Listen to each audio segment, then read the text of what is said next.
Hey guys, Brad from Blue Nile Farm. Welcome to the channel. Today we're going to talk about wrapping dry hay. It's now November. Hay season's pretty much over here in northeastern Ohio. It's been over for several months. A lot of this hay's been wrapped since June and pretty much ended in September.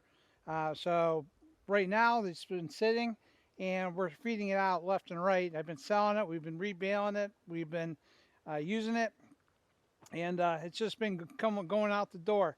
And we've actually made a lot of dents. But today we're going to talk about uh, wrapping hay, what it looks like after it's been sitting for a while. Is it worth doing? And I'll give you my take on it and the things I've experienced and some of the things I've learned over the years. So stay tuned. All right, guys, so here's an example of a bale that we just wound up taking out of the row. And I stacked a few of them up behind us so we can get them out of the weather, because the next 24 hours we're supposed to get smashed with snow. And being in the snow belt, it normally gets pretty ugly. So it's November, and I want to kind of give you an idea of when we have wrapped bales. You know, when I say there's possibly a wet spot in here, you know, when a bale is perfectly made and round at the top, generally it works out real well. But you know, when they're wrapped like this, you know, sometimes it gets really tight around the top edge, and it kind of concaves in. And what I notice a lot of times is that a lot of times when they get concaved like this, there's normally wet spots. And I don't know, it's because the plastic is not as sealed as well, and there's moisture. But it always seems like right now, where everything's going north and south, the north end of all my bales normally has a wet spot for the most part. And it's not that it's bad or hazardous, it's just the fact that it got a little bit wet. But it really is minimal damage when you look at the totality of the bale. So let's cut this open, take a quick look inside, and we'll see what it looks like. Now these are string tied, and that might be part of the reason it has a certain look to it. Um,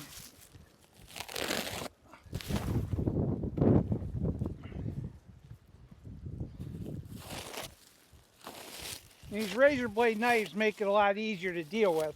The key here though is not to cut the strings, because these are string tied. Don't press really tight going all the way down the line. Just real gentle. Most of your plastics are up on the top and on the corners, or on the top and the bottom.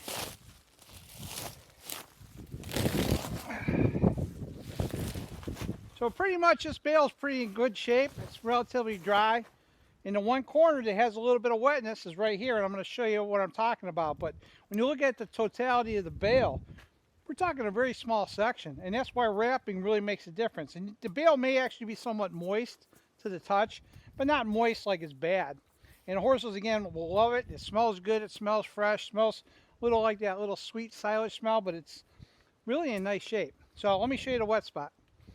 All right, so here we are in this corner, and this is the only wet spot here. It has a little bit of this whitey mold to it, but you know, if you don't like it, you can just peel it out. But it's like no damage at all. I mean, this is all relatively dry. There's nothing wrong with it. The animals eat it. They'll either eat it or they'll pull it out to the side and go to the center. So it's like they would if this bale was sitting outside and you had a lot more of the damage and the waste around the circumference of the bale. But other than that, this is the only damage.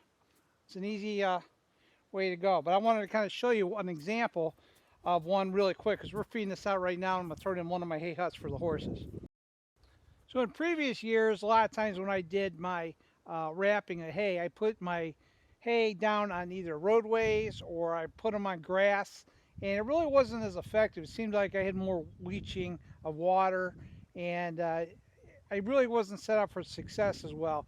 The gravel driveway wasn't bad. The problem with the gravel driveway was the fact is how I was stacking them. We'll talk about that here in a little bit.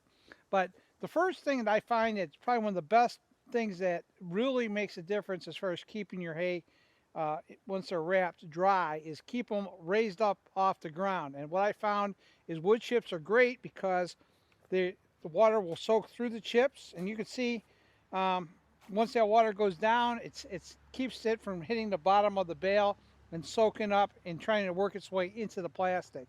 You know, by having wood chips that are raised and keeping it off the ground, really keeps the bottoms dry, and when the water sheds off of it, it hits the chips and kind of dissipates and keeps these things, you know, above ground and above the wet areas. Because I'll show you our paths and what I have around here. This is a horse pasture, and the only reason I wrapped the hay and stuck it out here is last year June or November 28th.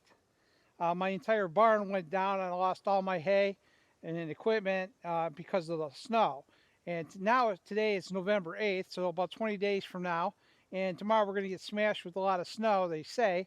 And, we'll see. But the bottom line is that I was prepared this year to, take care of this hay because I've learned a few things over the years. And wood chips have been a really good thing for me because I get a lot of them from tree companies. And secondly, I lay them out here and it's a reusable product. So once I get done and say we cleared, you know, several hundred bales off this row, I can take my skid steer in the spring, push all this wood chips out back to a pile and reuse them again. So they still have a use. It's not like I'm wasting them. And then I can reapply them at a later date or I can use them for a different purpose.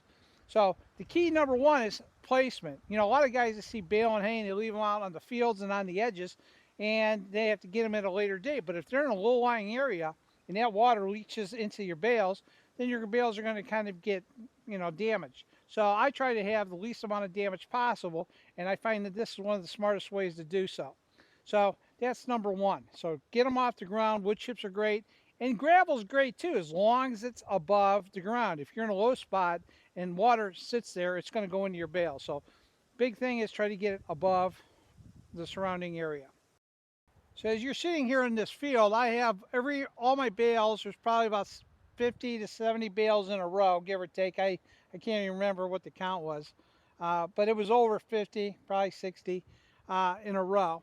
And what I tried to do was have the bales go north and south, and I always had a distance or a separation around the bales, so airflow and moisture just kind of falls off. They're not touching. And the reason for that is a lot of times when the sun actually comes down and starts heating these bales because they're wrapped in black plastic, the bales will get really hot.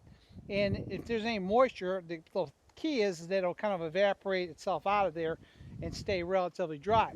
And that's the difference between using black versus white, is the issue of in the winter time and the colder weather that the black and the sun will actually heat these bales up quicker than the white. Now, if you're doing white bales, you're normally doing baleage, which is about 50% moisture. And if they get a little bit wet, you probably wouldn't really care as much. But when you're dealing with dry hay, the less water damage, the better off you are, in my opinion. And that's kind of the reason why I dealt with this. And again, the reason why we actually kept these bales on the outside this year is because of the having no building, and I had to put the hay somewhere. But I did learn that separating these out a little bit, it seems like it's been a lot more beneficial as far as damage to the bales. So this worked out really well for me personally, and I think it does make a difference when they're separated versus they're all stacked together. Here's a side view, and you can actually see through all the bales. So again, they're not touching. I really try not to have any of my bales touch, because again, I think that when you have bale on bale or plastic on plastic, the bale doesn't get to breathe. And then if there's any moisture in there, it kind of sticks, and it doesn't get to evaporate off. So I find that this has been really the best practice for us all the way around. So right here is basically our path that we go through, but a lot of guys will stack their hay in wet areas like this, and then when water starts to congregate, all you do is basically create a bigger mess. But again, if you keep your bales on the chips, you can notice a huge difference of everything staying dry, and I think that makes a big difference. Just raising it up 4 to 5 inches off the ground versus being stuck in the wet makes a huge difference in your bale conditions, and it's money saved.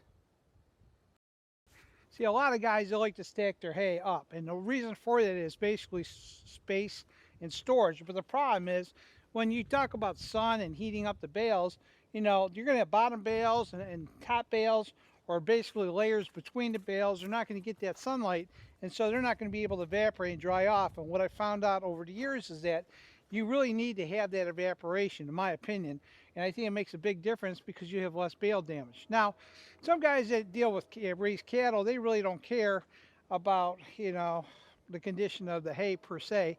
But, I have horses. I really want to have the optimum quality of hay. So even if I was a cattle guy, I really want to have every bit of that hay edible for my animals.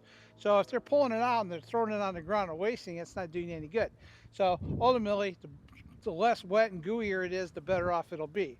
But, when we have this, right now, this is what I consider a temporary situation where I grab my bales, we stuck them in here, so I don't have to drive through the mud pit over here if we get wet and cold and snowy. And I use a bale grabber to put them here. But when I know that they're terminal, they're going into the barn, we're going to cut them open, I'll spear them with the bale spear and we'll stick them in there, because a lot of times when the weather gets really sloppy and cold, when I have to put the bales out for my horses, I prefer to drive the skid steer out in the mud than the tractor, because the tractor makes tons of ruts, where the skid steer can kind of glide across the ground because it has tracks. So, but ideally, this is not, in my opinion, the best way to store hay. But if you're doing it for a short minute, this is not a bad thing to do. And what I mean by a short minute could be a couple of weeks, but you don't want to do it too long because, again, the moisture issue. Secondly, the other issue is when I handle my hay from that field that they've been sitting there in storage, and I pick them up with the bale grabber, I'm actually compressing the plastic. As I compress the plastic, I'm possibly breaking the seal. So now that I move them, basically if any moisture hits those bales, that seal may be broken and moisture may leach into your bale. That's a possibility. I'm not saying it is, but something you have to be aware of, because a lot of times when you get a grabber and you got to pull it, all that air kind of gets squeezed out of it, and you might open up, say, a seam. So if you don't have really good overlap, which should be about 50%, you're not going to necessarily have it well contained. So let's go in the barn here, and I'm going to show you what happens with their bales when we bring them in the barn in that type of condition. So ideally, there's a couple of ways I like to work with wrapped hay. And number one way, for example, is a lot of times I don't really like to wrap them or unwrap them and then take them and put them right out of the field. And that's because sometimes if they have a wet spot, I like it to dry out a little bit. But if you are in a rush, like I am sometimes, like today, I didn't really care about throwing it out there, and the horses will eat around it. They're always well fed. So if there's any kind of bad section of the bale, they'll ignore it, and that's just the nature of the beast. But for most part, when I do wrap hay and we want to bring it into the barn, whether we're rebaling it or we're going to feed it out, within a week, a lot of times a preferred, I like to be at least a week in advance, but sometimes we don't have that luxury. I like to unwrap these bales and let them breathe. And the reason for that is because what you're doing when you wrap a bale, not only do you deprive it of oxygen, but it actually like compresses it. And a lot of times when you take that bale and you cut it open, it's almost like these bales just kind of open up. Now these rounds that I make, these are 4x4 bales. They're very tight in the core. They're very tight bales. And so they're very dense. But a lot of times, what you'll feel a lot of times is this bale is really compressed. Whereas if I had a round bale and it was just sitting, stacked in a mound, it wouldn't feel the same way. And sometimes you may have a little bit of moisture, where this one had moisture here and you can kind of see it. But for the most part, once it hits air, it dries and there's nothing wrong with it. It's the black gooey stuff that you really don't want. If there's a little bit of moisture, it's really no different than you pouring water on your hay. But if it gets a little moldy and you don't like it, or maybe it's a color you don't like, you can always peel it off. But you're not peeling off the whole bale, you're only peeling off a very small section. And I think a lot of it has to do with management of how you set them. And I found that doing it the method I'm doing, by having them separated, having them on plastic or on top of wood chips, and wrapped about 32 wraps per bale, that really makes a big difference. And I know that I'm getting 50% overlap. And that is really kind of the biggest crutch here, is making sure that you have a best seal. But I think that no matter what you do when you wrap dry hay, you are going to have moisture in that bale. There's no way it's at 0%. Most of the hay that you're going to wrap is about 15% anyway if you make a round bale. So 15% still has moisture. It has to go somewhere when it's wrapped, and it's not going to totally evaporate. So it's going to be maintained within your bale. And it's just something you have to take in consideration. So let me show you the reason why I do the wrapping versus if you don't wrap, so it makes a little bit of a sense. Because a lot of it comes down to animal waste too. How much waste you're going to have out of a bale, because that comes down to the final cost, and is it beneficial to do. And be honest with you, a building and storing hay in a building is by far the best way and the best practices, as long as your building is set up properly. That's straight up, because when you have and you do wrap hay, there's an expense to it. But if you want to say, is it worth wrapping it versus not wrapping it, this is the question that I guess we're going to play with first. Is it better to wrap or unwrap? Because there's no question, hands down, the most cost-effective way is a building. But let's discuss wrapping or not wrapping, because that's really what it gets down to, assuming you don't have a building. So imagine we're out in a hayfield right now, and it doesn't matter whether you're making a 4x4 bale, 4x5 bale, or 4x6 bale. The bottom line is when you bale a round bale and you leave it out in the field, over a period of time through rain and illicit weather and snow, you're going to do a lot of damage to your bale. The only safest way to get your bales protected is to either get it inside or get it wrapped. If you allow the elements to actually attack your bale, a lot of times bales that are 4x4 in size, you're going to have an outside ring of damaged hay. And that's again from the rain, the snow, and moisture. The bottoms will be really gooey, and probably you're going to lose about 30% of the outside of this bale to weather. And if you have horses or cattle or any other animal, they're going to eat their way through the bad stuff by pulling it off to get to the inner of the bale.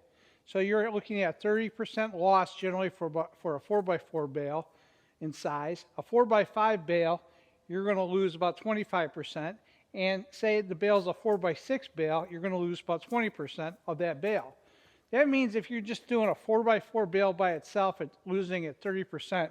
For every 4 bales that you produce, you're going to waste 1 bale. And that, to me, that's pretty significant. So the reason why wrapping has a lot of good benefits to it is because just like I'm showing you a small section of moisture, I'm not even coming close to losing a high percentage of my bale due to weather. So you're creating a fresher bale, kind of like when you go to the store and you buy food that's nice in a package, it's fresh. Well, when you wrap hay, it kind of has that fresh smell to it because it is wrapped to the bale and it's not open-aired. But secondly, and most importantly, is you're containing contaminants from affecting the bale for loss. And that's really the benefits of wrapping hay versus leaving it out in the field. So if you give me a choice of doing something with it, I would take wrapping of that bale all day, and you're going to save yourself money in the long run because you're saving a bale. My 4x4 bales I sell for around $60 a bale, and I know that they yield about 12 squares per bale, and I know I can generate up to $72 or more per bale that I make if I made them into squares. So with that said, every time I lose a bale, I'm losing money. And that's where you have to kind of take in consideration when you wrap hay, is that you're saving hay because of the losses that you would incur if you leave them sit outside and get weathered. So this is the first bale that I actually had water damage on the bottom of the round bales that are sitting out in the field. And we just noticed it while I was making this video. I flipped this over. And out of the hundreds of round bales that we've already went through this year so far, this is the first one that's been damaged. And what it's damaged by is water actually penetrated the base of the bale, going through the plastic wrap, and creating this black, gooey rot. And this is something the animals will not eat. And bottom line is, this is why it's so important to protect your hay, because the amount of damage here is probably not even a flake of hay. But if this was sitting out open in an open field, that whole bottom of the bale, maybe even possibly some of the sides, would be turning into that kind of rot. And it's just totally unusable. So protection and wrapping hay has a lot of benefits on how you store it. And that's why I'm trying to tell you that if I would wrap hay, make sure you're on some kind of wood chips or something where the water won't congregate, because you're in an open field or you leave them out in the hay field, even if they're wrapped with hay, if they're in a low spot, water will wick into this bale and you're going to have this type of damage. And this is really, to me, unacceptable because this is hay loss. And this is basically dollars leaving your pockets. I'd rather invest in wrapping my hay and protecting it than it is to create loss. You work really hard with your machinery, your fuel, fertilizers, limes, and whatever else you apply to your fields. Why create loss? And if you can reduce your loss, this is what the game's all about, is reducing that loss.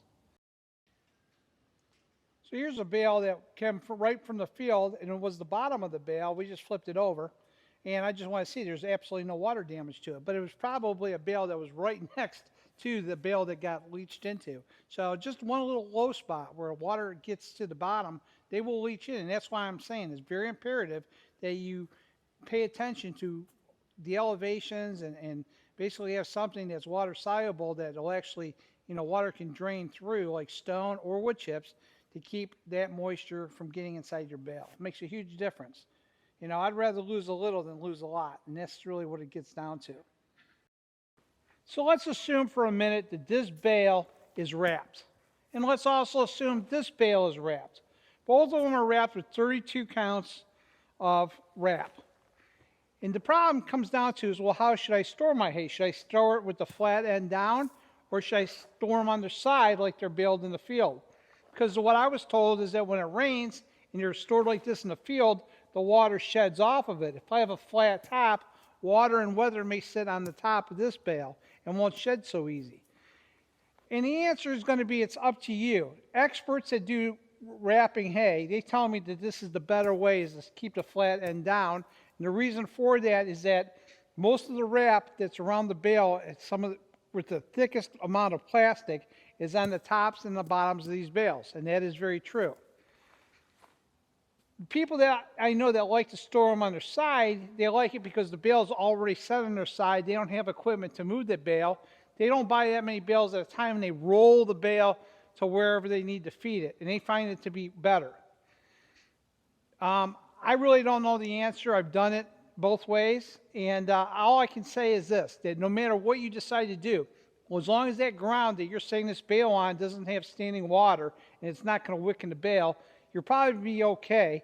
But the downfall of doing it this method, from what I was told, is that because the weight starts to settle, some of the seals from the plastic may kind of not hold as well because the way that bale is settling down because it's sitting on its side.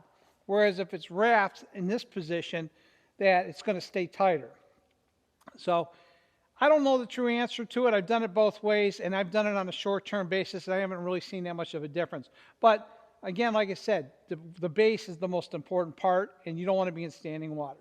So evaluate for yourselves, and that's the only way you'll know. And that's really the best thing to do, is you've got to think out of the box, because there's no black and white issue or way that I know of. It's just basically personal preference. But they say this is the better way, keeping it upright. So over here are bales that we are planning to rebale, and we're just letting them sit for now, letting the air dry, and then what we'll wind up doing is run them through the rebaler and rebale them into square bales. And anything that had any kind of moisture to it will evaporate pretty quickly inside the square. But by getting them open to the air, whether it's cold or warm, it doesn't make a difference, and your bales will basically be fine. But that's why I say airing them out is very important, in my opinion, because you can actually do a better evaluation of the bales that you actually have.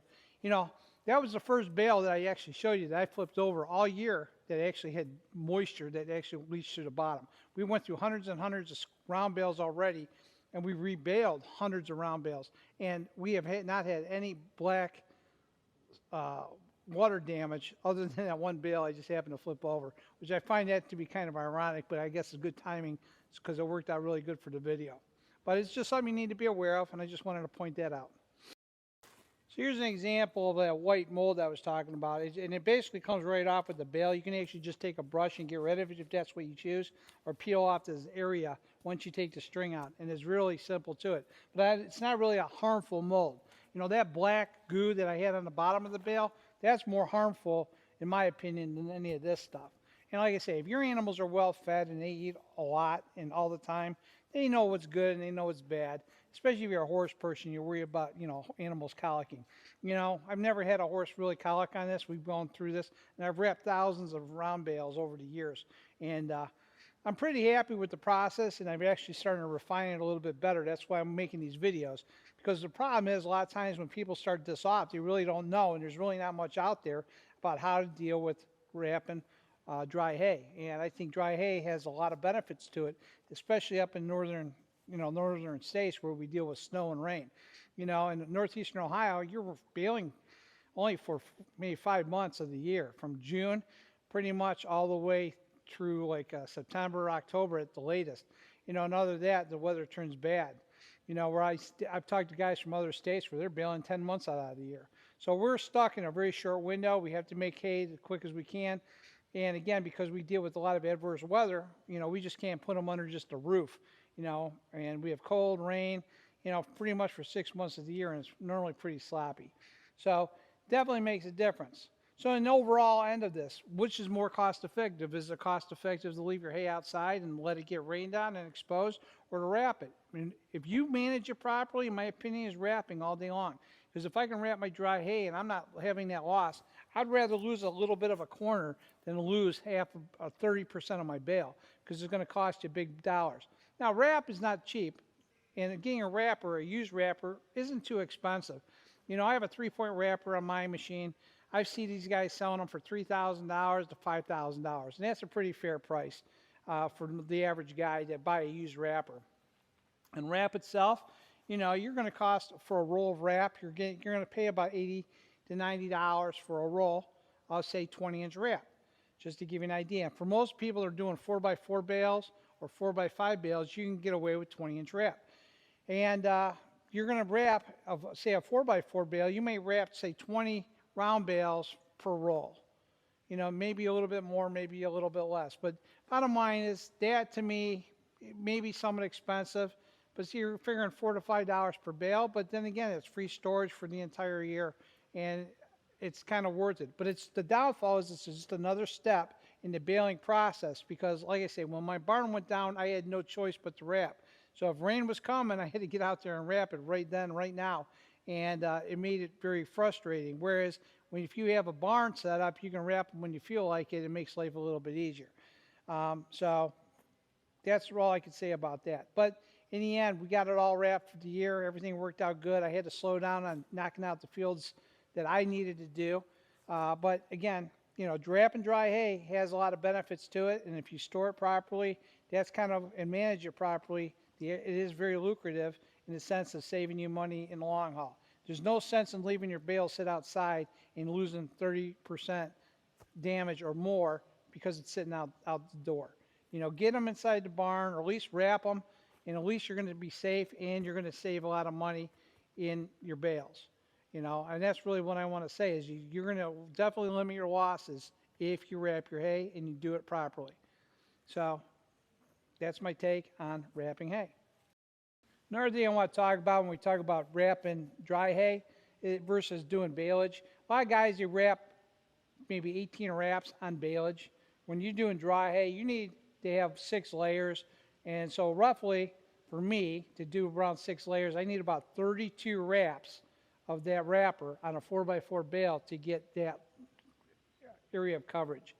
And you still, like I say, you want 50% overlap. So you're actually going to apply more plastic when you're doing bale or dry hay than you would with baleage. But again, this is, even with baleage, I would think I'd probably put a little bit more on than what some other people do. Some guys don't really put a lot on. But it really is to basically knock off the air and allow any contaminants to get into your bales. And that's why I think that's where dry hay becomes to be more of a expense for people, is because you do have to get those wraps on. But again, you're trying to preserve as much hay as possible because it is dry and it's going to be kind of prone to the elements. So that's why I say management of from the ground up is very important to keep your hay nice and dry. And that's one thing I've learned over time, that you can't do enough to set this up properly. So guys, thanks for watching the video. Hopefully you got a little bit of taste of what it's like to deal with wrapping dry hay. And again, I still support it. I think it's really beneficial. And if you give me a choice of buying hay out of the field and leaving it get exposed to weather or wrapping it, I would definitely go with wrapping. But again, it's only as good as you doing good management to keep that hay from being contaminated by the weather. Wrap it, enough wraps, make sure that it's in a dry spot, keep it on wood chips and elevate it off the ground, and keep those bales separated so air can breathe between them. And I think you're going to be really surprised on a better success rate. Even if, again, don't, whether you have cows or you have horses or goats or whatever, separate these bales and make sure you can make the best hay possible, and, feed your animals well. And I think that's all you can ask, and I think that's the most important aspect of this. So with that said, thanks for watching, guys. And if you have any questions, let me know and drop some comments, and I will be more than happy to give you my opinion on, answering your questions. So with that said, talk to you guys later, and thanks for watching.